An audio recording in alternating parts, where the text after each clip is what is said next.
Well, hello there. Good evening. It is day 93 of reading the Bible in a year, and I'm talking a little bit quieter because my parents are getting themselves ready for bed, and I got myself ready for bed. I'm just sitting on my bed at the moment. Yeah. So I've got 3 readings tonight on day 93. So let's get started. Yeah. This is the last couple of chapters of 1 Samuel, chapters 31 and 30 and 31. David's conflict with the Amalekites. Now it happened, when David and his men came to Ziklag on the 3rd day, that the Amalekites had invaded the south, and Ziklag attacked invaded the south, and Ziklag attacked Ziklag and burned it with fire, and had taken captive the women and those who were from there, from small to great. They did not kill anyone, but carried them away and went their way. So David and his men came to the city, and there it was, burned with fire, and their wives, their sons, and their daughters had been taken captive. Then David and the people who were with him lifted up their voices and wept, until they had no more power to weep. And David's 2 wives, Ahinoam and Jezreelite, and Ahinoam the Jezreelitess, and Abigail the widow of Nabal the Carmelite, had been taken captive. Oh no! Now David was greatly distressed, for the people spoke of stoning him, because the soul of all the people was grieved, every man and his sons, every man for his sons and daughters. But David strengthened himself in the Lord his God. Then David said to Abiathar the priest, Ahimelech's son, "Please bring the ephod here to me." I think my parents are going to bed now. There's creaking outside my door. And Abiathar brought the ephod to David. So David inquired of the Lord, saying, "Shall I pursue this troop? Shall I overtake them?" And he answered him, "Pursue you, for you shall utterly overtake them, and without fail recover all." So David went, and he and the 600 men who were with him, and came to the brook Besor, where those stayed who were left behind. But David pursued, he and 400 men, for 200 stayed behind, who were so weary that they could not cross the brook Besor. Then they found an Egyptian in the field, and brought him to David. And they gave him bread, and he ate. And they let him drink water. And they gave him a piece of cake of figs, and 2 clusters of raisins. So when he had eaten, his strength came back to him, for he had eaten no bread nor drunk water for 3 days and 3 nights. Then David said to him, "To whom do you belong, and where are you from?" And he said, "I am a young man from Egypt, servant of an Amalekite, and my master left me behind because 3 days ago I fell sick. We made an invasion of the southern area of the Cherethites in the territory which belongs to Judah, and of the southern area of Caleb, and we burnt Ziklag with fire." And David said to him, "Can you take me down to this troop?" And he said, "Swear to me by God that you will neither kill me nor deliver me into the hands of my master, and I will take you down to this troop." And when he had brought him down, there they were, spread out over all the land, eating and drinking and dancing, because of all the great spoil which they had taken from the land of the Philistines and from the land of Judah.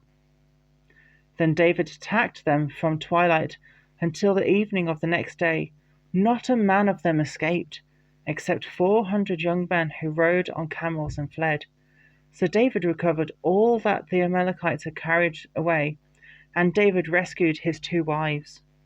And nothing of theirs was lacking, either great or small, sons or daughters, spoil or anything which they had taken from them. David had recovered all. Then David took all the flocks and herds that they had driven before those other livestock and said, "This is David's spoil." Now David came to the 200 men who had been so weary they could not follow David, whom they also had made to stay in the brook Besor. So they went out to meet David and to meet the people who were with him. And David came near the people and greeted them. And then all the wicked and the worthless men of those who went with David answered and said, "Because they did not go with us, we will not give them any of the spoil that we have recovered, except for every man's wife and children, that they may lead them away and depart." But David said, "My brethren, you shall not do so with what the Lord has given us, who has preserved us and delivered into our hand the troop that came against us. For who will heed you in this matter? But as his part is who goes down to the battle, so shall his part be who stays by the supplies. They shall share alike." So it was, from that day forward, he made it a statute and an ordinance for Israel to this day. Now when David came to Ziklag, he sent some of the spoil to the elders of Judah, to his friends, saying, "Here is a present for you from the spoil of the enemies of the Lord.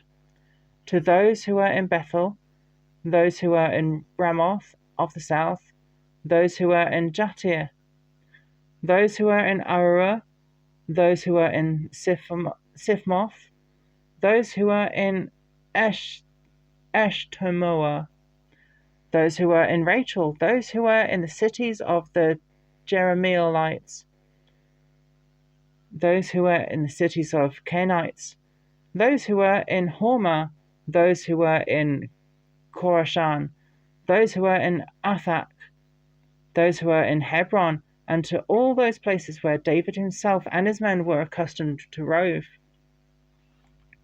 The tragic end of Saul and his sons. Now, the Philistines fought against Israel, and the men of Israel fled from before the Philistines. Oh no. And the fell slain on Mount Gilboa. Then the Philistines followed hard after Saul and his sons, and the Philistines killed Jonathan, Abinadab, and Malchishua, Saul's sons. The battle became fierce against Saul. The archers hit him, and he was severely wounded by the archers. Then Saul said to his armor-bearer, "Draw your sword, and thrust me through with it, lest these uncircumcised men come and thrust me through and abuse me." But his armor-bearer would not, for he was greatly afraid. Therefore Saul took a sword and fell on it. And when his armor-bearer saw that Saul was dead, he also fell on his sword and died with him. So Saul, his 3 sons, his armor-bearer, and all his men died together on that same day.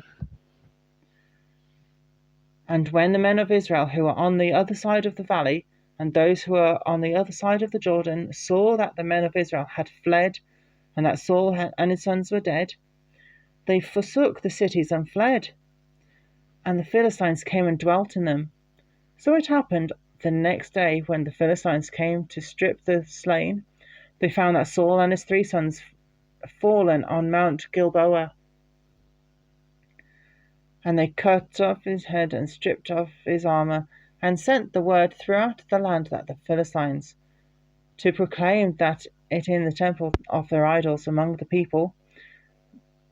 Then they put his armor in the temple of the Ashtaroths, and fastened his body to the wall of Bethshan.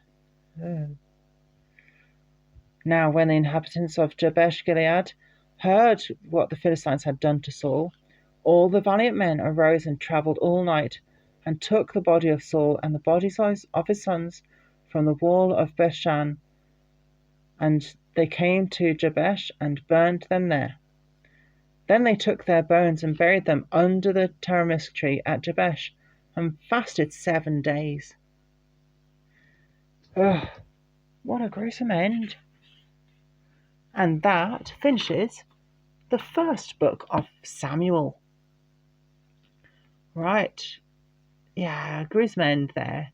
And I will finish there for that reading. And I'll see you in the next reading in a couple of minutes.